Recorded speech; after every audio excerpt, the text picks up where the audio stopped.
Good morning. आज मैं आपको राजस्थान चित्र शैली का मेवाड़ शैली पढ़ाने जा रही हूँ। मैं डॉक्टर गीता शर्मा, सह आचार्य चित्रकला, SRK राजकीय महाविद्यालय किशनगढ़। जैसा कि मैंने आपको अपने पिछले PDF में राजस्थान चित्र शैली के बारे में बताया था कि राजस्थान चित्र शैली का उदय किस प्रकार हुआ और ये किस प्रकार इनके चित्रों की विशेषता रही।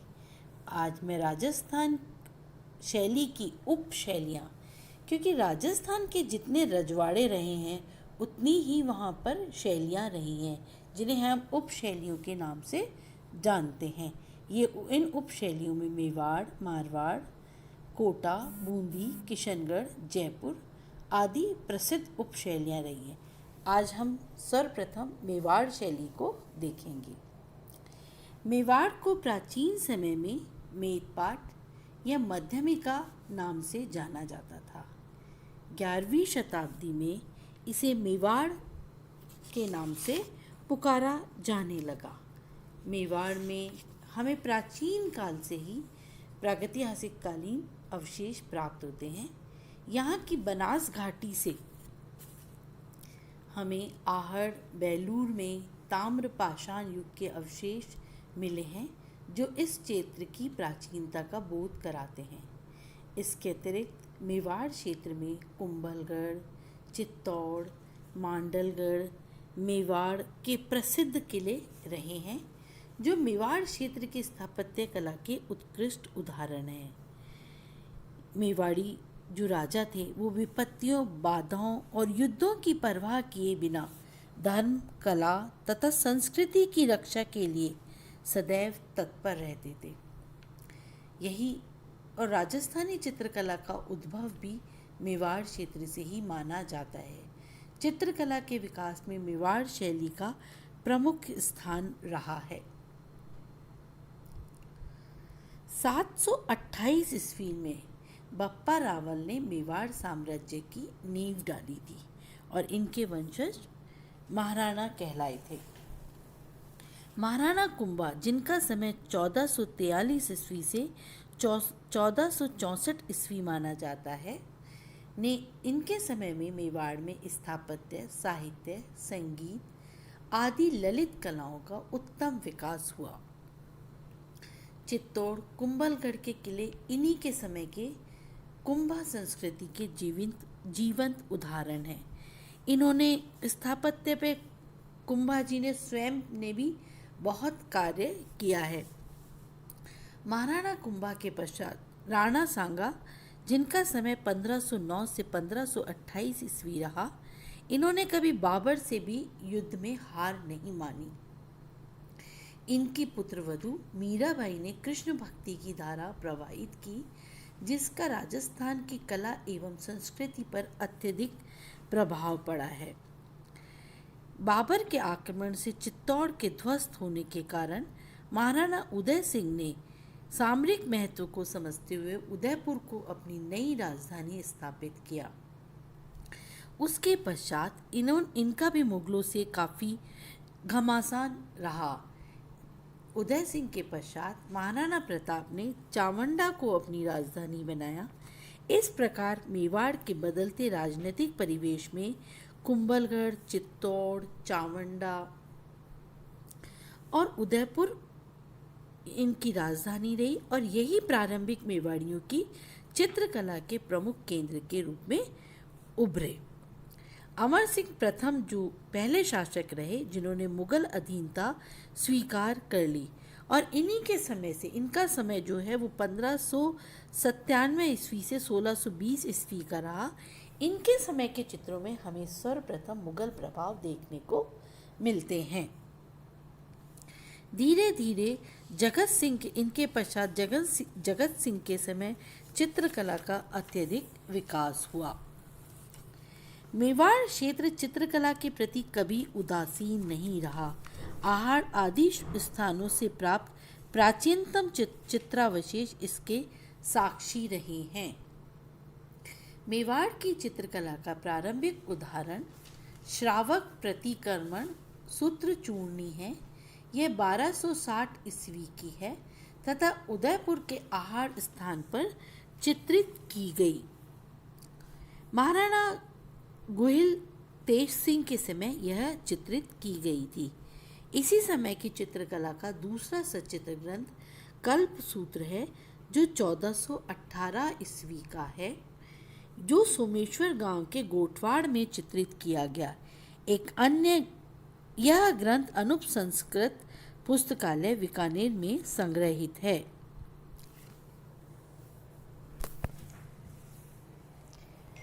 मेवाड़ सुपासनाचार्यम अन्य प्राचीन उदाहरण है, जो 1422 ईस्वी में उदयपुर के समीप चित्रित किया गया। इसके अतिरिक्त चित्तौड़गढ़ दुर्ग के बामाशाह हवेली में भी कुछ अस्पष्ट चित्र मेवाड़ के प्रारंभिक नमूनों में हमें उपलब्ध है। महाराणा कुंभा का जो समय रहा वह कला विकास का स्वर्णिम युग रहा। इस समय का रसिका अष्टक एक महत्वपूर्ण ग्रंथ है। इसके अब 6 चित्र उपलब्ध है। यह ग्रंथ भीकम द्वारा चित्रित किया गया है। इसमें विभिन्न ऋतुओं तथा पशुओं के गतिपूर्ण अंकन हैं, जो तत्कालीन कला की स्थिति का हमें अच्छा ज्ञान कराते हैं। महाराणा ने संगीत राज ग्रंथ भी लिखा। इसी ग्रंथ में रागों के मानव रूपों की विधि का उल्लेख है। लगता है यहीं से रागमाला चित्रों का उदय हुआ और प्रारंभ हुआ।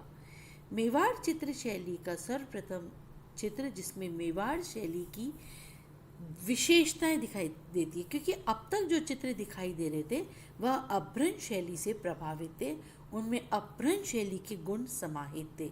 लेकिन संपूर्ण मेवाड़ शैली की विशेषताएं लिए जो चित्र सर्वप्रथम दिखाई देता है वह है विल्हन कृत्र चोर पंचा शिखा। यह ग्रंथ प्रतापगढ़ के अंदर चित्रित किया गया। इसी क्रम में आहार में 1592 ईस्वी में चित्रित ढोला मारू ग्रंथ राष्ट्रीय संग्रहालय नई दिल्ली में सुरक्षित है। इस ग्रंथ में 104 चित्र हैं। मेवाड़ की चित्रकला का अगला उदाहरण है चावंडा में चित्रित निसारदा द्वारा चित्रित रागमाला, जो 1605 ईस्वी की है। वर्तमान में ये चित्र गोपी कृष्ण कनोडिया कलकत्ता के संग्रहालय में है। यह संपूर्ण चित्र महाराजा अमर सिंह के काल में बना। महाराजा अमर सिंह का काल 1597 से 1620 ईस्वी का माना जाता है। मेवाड़ में शहजादा परवेज का आक्रमण हुआ और अमर सिंह ने अपनी राजधानी उदयपुर से हटाकर चावंडा कर दी। तो सभी श्रेष्ठ कलाकार थे, वो उदयपुर से चावंडा चले गए और चित्रण कार्य इसी प्रकार यथावत चलता रहा। इसी शैली में बनी एक अन्य रागमाला चित्र रागिनी गुजरी 1609 ईस्वी की बड़ौदा संग्रहालय बड़ौदा में सुरक्षित है। मेवाड़ में गिलुंड से भी 1607 ईस्वी का एक सचित्र ग्रंथ प्राप्त हुआ। इसके अतिरिक्त रसिक प्रिया राष्ट्रीय संग्रहालय में सुरक्षित है। नायिका भेद गोपी कृष्ण कनोडिया संग्रहालय में संग्रहित है तथा रसिक प्रिया जो 1625 ईस्वी की है बोस्टन संग्रहालय में संग्रहित हैं। इसके अतिरिक्त महाराजा जगत सिंह के प्रथम के काल में मेवाड़ शैली का सर्वाधिक विकास हुआ और इस काल के प्रमुख चित्रित ग्रंथ निम्न प्रकार हैं, जिनमें साहिब दिन चितेरे द्वारा 1628 ईस्वी की चित्रित रागमाला जिसमें 12 चित्र उपलब्ध हैं। इसके अतिरिक्त साहब दिन के द्वारा एक अन्य ग्रंथ गीत गोविंद जो 1630 ईस्वी का है, यह अब जोधपुर महाराजा के संग्रहालय में संग्रहित है एवं इसके कुछ चित्र संग्राम सिंह जयपुर के निजी संग्रह में भी है। साहिब दिन द्वारा ही चित्रित 1630 ईस्वी की रसिक प्रिया भी एक अन्य महत्वपूर्ण ग्रंथ है, जिसमें 41 चित्र उपलब्ध हैं। रासलीला वाला चित्र बहुत ही सुंदर बन पड़ा है।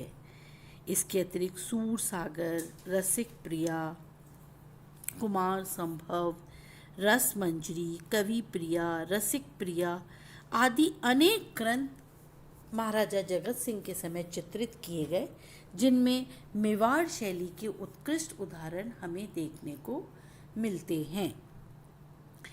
इसके अतिरिक्त एक आर्ष रामायण भी मनोहर एवं साहबदीन द्वारा 1649 से 1653 ईस्वी के मध्य चित्रित किए गए, जिनमें बालकांड, अयोध्या कांड, अरण्य कांड, युद्ध कांड, किष्किंधा कांड आदि मुख्य हैं, जो अनेक संग्रहालयों में संग्रहित है। अन्य महाराजाओं के समय भी, जिनमें जगत सिंह प्रथम के बेटे महाराजा राज सिंह के समय भी महान कला का निर्माण मेवाड़ के अंदर हुआ। रामायण का उत्तरकांड जो साहबदीन की श्रेष्ठ कृति है, वो इन्हीं राजा के समय चित्रित की गई, जो इस समय ब्रिटिश संग्रहालय में संग्रहित है। इसके अतिरिक्त साहबदीन ने शुकर क्षेत्र महामात्य 1655 ईस्वी में चित्रित किया, जो राजस्थान प्राच्य विद्या प्रतिष्ठान उदयपुर में संग्रहित है। इसके अतिरिक्त मुल्ला दो प्याजा, पृथ्वीराज रासो, मालती माधव, गजेंद्र मोक्ष आदि अनेक ग्रंथ अन्य राजाओं के संरक्षण के अंतर्गत बनाए गए देखने को मिलते हैं। इन लघु चित्रों के अलावा मेवाड़ क्षेत्र में लोक कलाओं का भी बड़ा प्रचलन रहा। लोक कलाओं में भी मेवाड़ अग्रण्य रहा। इनमें फड़ चित्रकला, पिछवई कला, मृण मूर्तियां बनाने की कला भी विकसित हुई। मेवाड़ में महाराणा भीम सिंह के समय में भित्ति चित्रों का निर्माण बहुत अधिक बढ़ गया था। कृष्ण विलास, अम्बा माता का मंदिर, जग मंदिर, बापना हवेली, बड़ा राम द्वारा, धाबाई जी की हवेली, कोठारी जी की हवेली, पीपलिया हवेली, दौलत राम बारहट की हवेली, गणेश लाल की हवेलियाँ व एकलिंग जी के मंदिर में अनेक भित्ति चित्रों का निर्माण हुआ, जो वहाँ की उत्कृष्ट परंपरा को दर्शाते हैं। इसके अतिरिक्त मेवाड़ राज्य के सभी महाराणा कलाओं के पोषक रहे। यही कारण है कि इस क्षेत्र में कलाओं के विकास में अपना महत्वपूर्ण योगदान दिया। अब हम संक्षिप्त में मेवाड़ चित्र शैली की विशेषताओं को देखेंगे। प्रारंभिक मेवाड़ शैली के चित्रों में गुजरात से मारवाड़ शैली के साथ लोक कला का प्रभाव भी चित्र में दिखाई देता है, जिससे रंगों में चटकपन, प्रकृति की अलंकारिक रूप सज्जा एवं मोटी रेखाएं चित्रों में बनाई गई हैं। धीरे धीरे चित्रों में रंगों में सूफियानापन पर कहीं कहीं छाया प्रकाश एवं चेहरे में वीरता का भाव आया है। पुरुष आकृति कटीली मूंछों से युक्त विशाल नेत्र वाली तथा सुंदर पगड़ियों से सुशोभित है। नारी आकृति में आंखें मीनाकृत, दोहरी चिंबुक, छोटा कद, आभूषणों में फूलों से सजी वेणी कमर के नीचे तक लटकी हुई है। पशु पक्षी भी विशेष स्नेह के साथ प्रदर्शित हैं।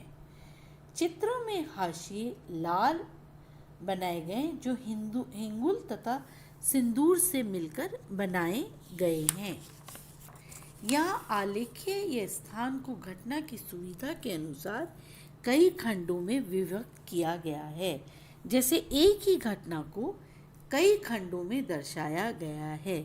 जैसे चित्र के एक खंड में एक नायिका श्रृंगार करती हुई दिखाई गई है, तो दूसरे खंड में वही नायिका वासक सज्जा यानी प्रियतम की प्रतीक्षा करते हुए बैठी है, तथा तीसरे खंड में परिचय चारिकाएं मुख्य द्वार के बाहर बैठी हैं। इस प्रकार से प्रत्येक खंड अपने आप में एक संयोजन है, लेकिन संपूर्ण खंड मिलकर एक उत्कृष्ट संयोजन का निर्माण कर रहे हैं, एक पूर्ण संयोजन का निर्माण कर रहे हैं। वास्तव में तृतीय आयाम रंग रेखा के माध्यम से न दिखाकर अंतराल व्यवस्था के आधार पर दिखाया गया है, अर्थात आकृतियों को चित्रतल पर आगे व पीछे स्थित कर दूरी और समीपता का एहसास कराया गया है। यहाँ चित्र विषय के रूप में पुराण कथाएं, भागवत, सूर सागर, नायक नायिका भेद, राग रागिनी, बारह मासा, बिहारी सत्संग एवं लोक कथाओं को विषय के रूप में चुना है। इसके अतिरिक्त वकासुर, अघासुर, शकट असुर, राक्षसों को भी चित्रित किया गया है। यहाँ शिकार, अंतपुर के विनोद दृश्य, हाथी घोड़ों की लड़ाई, चौका नृत्य आदि चित्र भी बहुतायत में बने हैं।